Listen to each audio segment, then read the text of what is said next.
नमस्कार। आज हम एक बहुत ही दिलचस्प विषय पर बात करने वाले हैं, चिंता और सुख की तलाश। और इसके लिए हम आधार बना रहे हैं लेखक अजय भल्ला की रचना चिंता का मायाजाल को। तो आज का इरादा साफ है, ये जो चिंता का जाल है इसे थोड़ा समझें और क्या सच में संतुष्टि मिल सकती है। अजय भल्ला क्या कहते हैं इस पर? जी जी। शुरुआती बड़ी मजेदार है। कहते हैं चिंता तो जिंदा इंसान की निशानी है, बल्कि चिंता मिटाने की कोशिश करोगे ना तो उसकी भी चिंता करनी पड़ेगी। अजीब चक्र है ये। हाँ, ये चिंता चक्र वाली बात बिल्कुल सही है। तो कहानी है अजय नाम के एक व्यापारी की। बहुत परेशान, चिंता ने जैसे घेर रखा था उसे। एक मुश्किल हल करता तो लगता था 3 नई चिंताएं दरवाजे पर खड़ी हैं। दिमाग हर वक्त बस चिंता चिंता यही सोचता रहता। हाँ, और स्रोत बताता है कि ये कैसे बढ़ती जाती हैं, एक फिक्र से दूसरी जुड़ती जाती है। तो इसी परेशानी में अजय एक दिन एक पंडित जी से मिलते हैं जो गांव में आए हुए थे। अजय ने सीधा सवाल किया, पंडित जी, इस चिंता से छुटकारा कैसे मिलेगा? कोई उपाय बताइए। पंडित जी ने एक शब्द कहा, संतुष्टि। बस एक शब्द। अजय ने फौरन मतलब निकाल लिया। अच्छा, संतुष्टि मतलब ढेर सारा पैसा, बड़ा सा घर, गाड़ियां, ये सब होगा तो चिंता भाग जाएगी। और पंडित जी बस मुस्कुरा दिया। शायद मन में सोच रहे हों, अरे ये तो गलत रास्ते पे जा रहा है। खैर, अजय निकल पड़ा पैसा कमाने। दिन रात एक कर दिया, खूब कमाया भी, बहुत अमीर हो गया। लेकिन हुआ क्या? चिंताएं कम नहीं हुई, उल्टा और बढ़ गईं। जैसे पहले लोकल मेहमान थी, अब वीआईपी गेस्ट बन गई थी। बिल्कुल। और फिर कहानी में मोड़ आता है। 10 साल गुजर गए।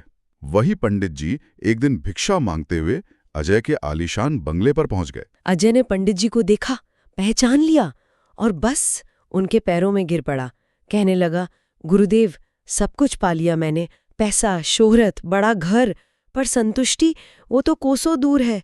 चिंताएं तो पहले से भी ज्यादा हैं। यहीं पंडित जी उसे असली बात समझाते हैं। कहते हैं, बेटा, गलती कर दी तुमने। संतुष्टि बाहर की चीजों में ढूंढिए, वो तो तुम्हारे अंदर है। और अपनी बात को और साफ करने के लिए पंडित जी ने उसे लेखक अजय भल्ला की लिखी एक और कहानी सुनाई। हाँ, वो मशहूर कहानी विजय और सिद्धार्थ की। जी। विजय एक बहुत बड़ा कामयाब व्यापारी था। बहुत पैसा, बहुत बड़ा कारोबार। वो रोज सुबह समुंदर किनारे टहलने जाता था और वहां वो एक मछुआरे को देखता था। सिद्धार्थ नाम था उसका। सिद्धार्थ क्या करता था? बस थोड़ी सी मछलियां पकड़ता जितनी जरूरत हो, और फिर खुशी खुशी अपने घर चला जाता। एक दिन विजय से रहा नहीं गया। उसने सिद्धार्थ को रोका, पूछा, भाई, तुम रोज बस इतनी थोड़ी सी मछलियां क्यों पकड़ते हो? ज्यादा मेहनत क्यों नहीं करते? सिद्धार्थ ने बड़े आराम से जवाब दिया, साहब, इतनी मेरे परिवार के लिए काफी हो जाती हैं। थोड़ी बेच देता हूँ, बाकी हम खा लेते हैं। फिर क्या करते हो? विजय ने पूछा। सिद्धार्थ बोला, फिर आराम करता हूँ, बच्चों के साथ खेलता हूँ, दोपहर में सो जाता हूँ, शाम को दोस्तों के साथ गपशप करता हूँ, गाना बजाना करता हूँ। बस मजे में कट रही है जिंदगी। विजय को लगा ये तो बड़ा आलसी आदमी है। उसने सलाह दी, अरे सुनो, तुम ज्यादा मेहनत करो, सुबह जल्दी उठो, देर तक काम करो, बड़ा जाल खरीदो, ज्यादा मछलियां पकड़ो, फिर पैसे जमा करके एक छोटी नाव खरीदो, उससे और ज्यादा मछलियां पकड़ो, फिर एक के बाद एक कई नावें खरीदो, फिर एक छोटा जहाज लो, अपना फिश प्रोसेसिंग प्लांट लगाओ, मछलियां दूसरे शहरों में, दूसरे देशों में भेजो, बड़ा एक्सपोर्ट का बिजनेस खड़ा करो, सोचो कितना नाम होगा, कितना पैसा होगा। सिद्धार्थ बड़े ध्यान से सुनता रहा। फिर उसने बड़ी मासूमियत से पूछा, साहब, ये सब करने के बाद फिर क्या होगा? विजय ने बड़े फख्र से कहा, फिर तुम रिटायर हो जाना, किसी छोटे से गांव में समंदर किनारे घर लेना, सुबह देर तक सोना, थोड़ी बहुत मछली पकड़ना, बच्चों के साथ खेलना, दोस्तों से मिलना, आराम से सुकून की जिंदगी बिताना। इस पर सिद्धार्थ का जो जवाब था उसने विजय को एकदम चुप करा दिया। सिद्धार्थ बोला, साहब, सुकून से तो मैं अभी भी हूं। इतना सब तामझाम करने के बाद भी तो आप वही सुकून बता रहे हैं जो मेरे पास आज इसी पल है। विजय के पास कोई जवाब नहीं था, एकदम सन्न रह गया। ये कहानी सुनकर अजय ने पंडित जी से पूछा, तो गुरुदेव, अब मैं क्या करूं? सब छोड़ छाड़ कर किसी गुफा में चला जाऊं? नहीं, पंडित जी का सार वही था जिसे अजय भल्ला भी अपनी किताब में बताते हैं। संतुष्टि अंदर की बात है, बाहर की नहीं। इसके लिए घर बार बिजनेस छोड़ने की कोई जरूरत नहीं है।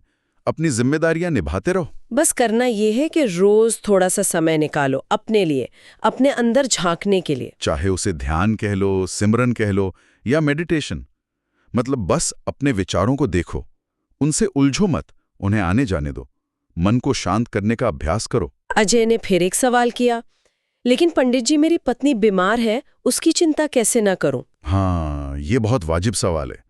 तो पंडित जी ने पूछा, अच्छा बताओ, तुम्हारी पत्नी चिंता करने से ठीक होगी या उसका इलाज कराने से? अजय बोला, इलाज कराने से। तो पंडित जी ने कहा, बस, तो फिर इलाज कराओ ना, चिंता क्यों करते हो? उन्होंने बड़ी अच्छी मिसाल दी। कहा, चिंता तो जीवन के बिल पर लगे जीएसटी जैसी है, वो तो लगनी ही है।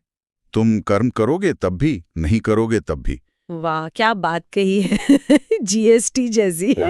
उसे स्वीकार करो, पर उस पर अटक कर मत बैठ जाओ। अपना काम करो, फल की चिंता छोड़ दो।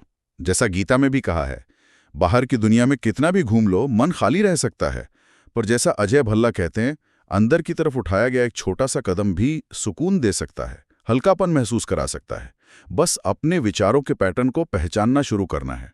तो निचोड़ ये निकलता है कि असली बैलेंस शीट बैंक की नहीं, अपने मन की ठीक करनी है पहले। हाँ, चिंता करने से बाल सफेद हो सकते हैं, सेहत का बिल बढ़ सकता है, लेकिन समस्याएं हल नहीं होती। और शायद सोचने वाली बात यही है कि असली शांति बाहर कुछ पाने या बदलने से ज्यादा अपने अंदर जो चल रहा है उसके प्रति जागरूक होने में है, बिना उससे परेशान हुए। बिल्कुल, अपने विचारों के ट्रैफिक को देखना, न कि उसमें फंस जाना है। नमस्कार, जय हिंद। फिर मिलेंगे अजय भल्ला की नई कहानी के साथ।